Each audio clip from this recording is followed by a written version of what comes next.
Ignition sequence start. 6, 5, 4, 3, 2, 1, 0. Liftoff. We have a liftoff.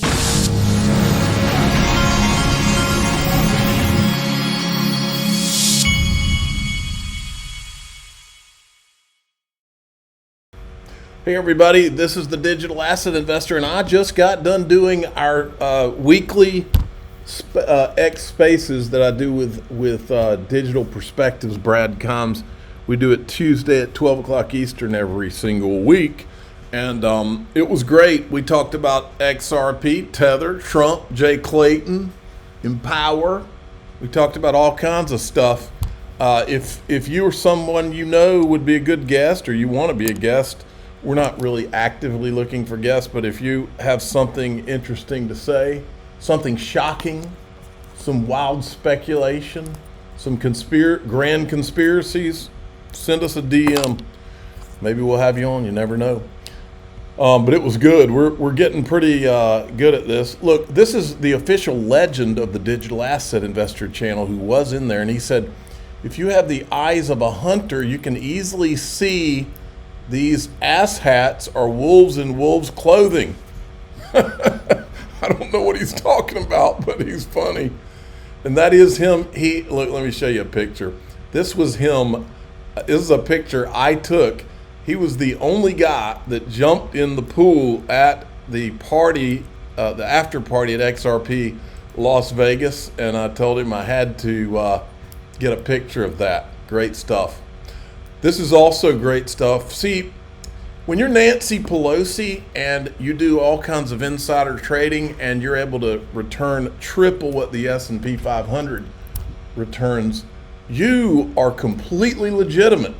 However, if you are the GameStop guy, that's totally different. That's criminal. Welcome back to Squawk Box this morning. GameStop shares, they are down slightly this morning. The stock gaining more than 20% just on Monday after Keith Gill, also known as Roaring Kitty, posted a screenshot of GameStop holdings. Wall Street Journal now reporting that E-Trade is considering barring Gill from its platform due to concerns about potential stock manipulation involving his recent GameStop option purchases. And the SEC may also be looking into the trading. Joining us right now is Jacob Frankel. He is the chair of the Government Investigations and Securities Enforcement Division at Dickinson Wright, and he's formerly served as the SEC's Division of Enforcement. Good morning to you. Jacob, we've been talking for the past couple of days, and frankly now for the past couple of years, about what constitutes manipulation, stock manipulation, in the context of social media and maybe some of the things that Keith Gill, a.k.a. Roaring Kitty, has been doing. It doesn't seem like a natural case. What do you think? It does not seem, Andrew, you're darn right. It does not seem like a natural case. And what we're really talking about here is the ability of one influencer, in the case of, in this instance, Mr. Gill, to influence the price of the stock. What the SEC looks at when it's talking about stock manipulation is somebody engaging in activity for the purpose of creating actual or apparent active trading for the purpose of driving the stock in one direction or the other, in other words, up or down, for the purpose of benefiting financially. In other words, the idea is that, the person's engaged in trades for the purpose of creating false or misleading appearance of active trading to create a market. But at the same time, when there's one person doing it, merely by virtue of his presence, we've seen people with personalities who have the ability to drive stocks, drive the market, captivate the market. Good examples are Martin Shkreli, Samuel Bankman-Fried. But at the same time, there is content here for SEC enforcement to look at. What's really interesting is we're hearing that the SEC is looking, but we're not hearing that it's the enforcement division necessarily. So it could also be divisions that are involved, the divisions of the commission that are involved in regulation. Right. But you're right. This so is Jacob, a unique what would you be phenomenon. looking? No telling, but again, Nancy Pelosi and being on a congressional committee and finding out that there's going to be something significant happening for a certain industry and then going out and buying a stock based on that information, that's completely okay. Fruition Productions, folks, we're working towards being done with the post-production XRP Unleashed by the end of the summer. We're in conversation with different streaming platforms at the moment. They will slate the documentary series in their own lineup, aiming for a 2024 release. That sounds good.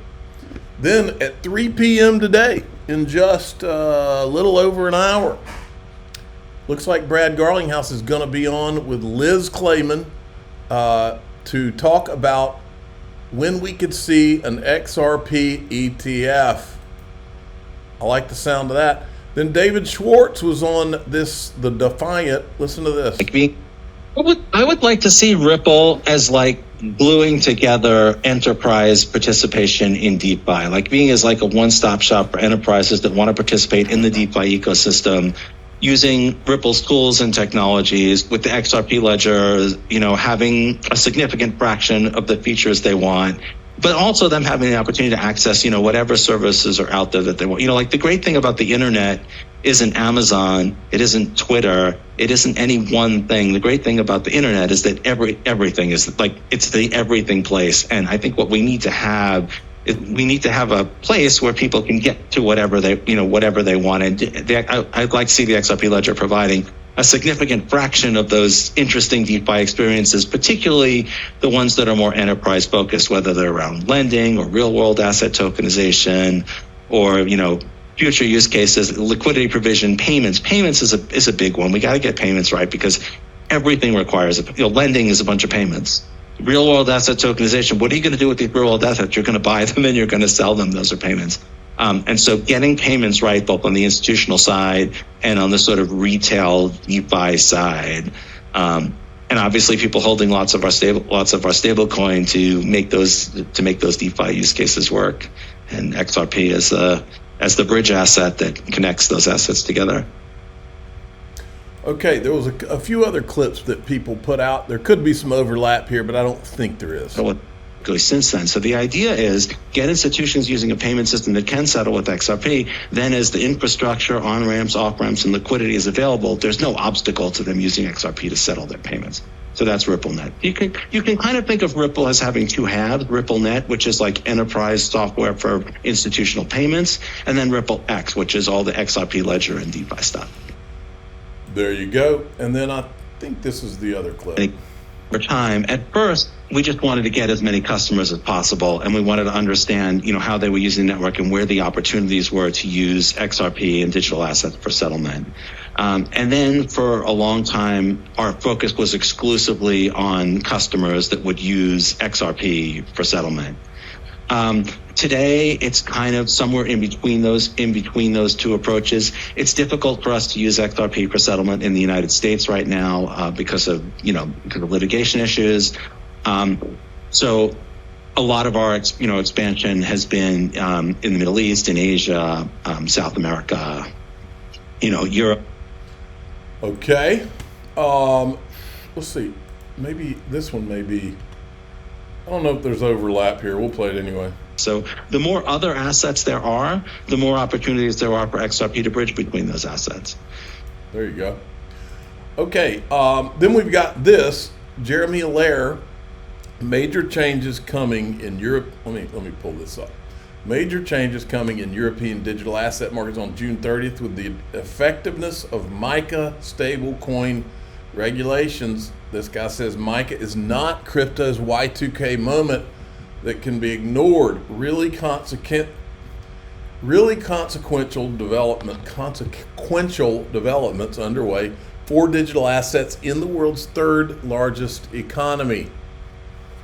Then Bank XRP, who is an official OG of the XRP community, who I've now met twice. I met him at the proper party and I brought him backstage at XRP Las Vegas. Extremely nice guy. He put this out. This is from, is it Niam?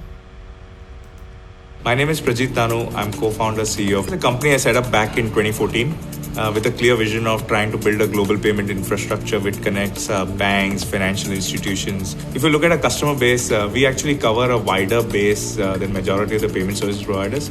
So about 60% of our business is financial institutions.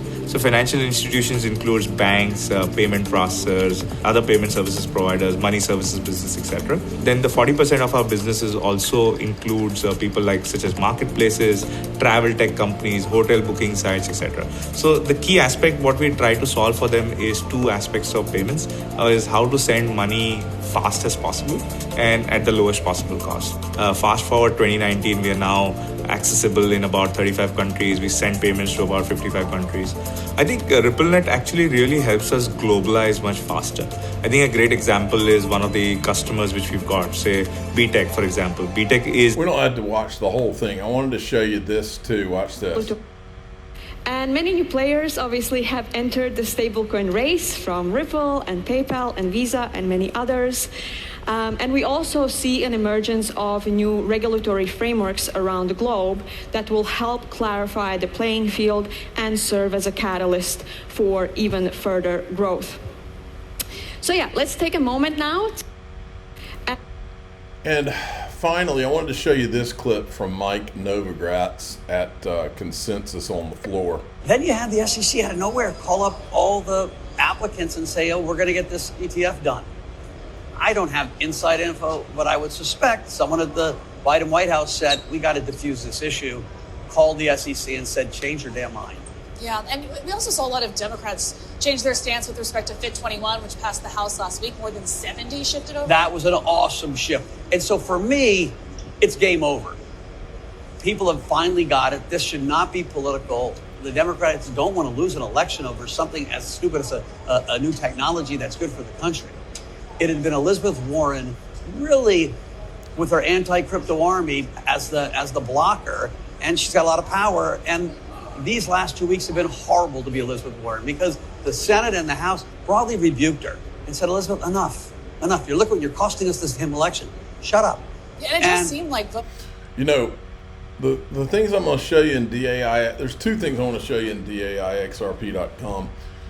One of them is surprisingly aggressive stance by somebody. The other thing I want to show you is what I kind of had as an aha moment, because I now know how dirty all these people in government are. And I think that it might be an aha moment for you too. And so let's see if Mike, before I do that, let's see if Mike Novogratz still has me blocked. Yes, I am still blocked it must have been something I said while we were uncovering ETHgate, or maybe the Empower list that his name was on. There's still a lawsuit going on for that, by the way. I'm the digital asset investor. I'm not an investment advisor. This is for entertainment purposes only. Please subscribe, hit the like button, and tell your friends and family. If a couple of these things I'm about to show you, somebody must know something we don't know. Here we go.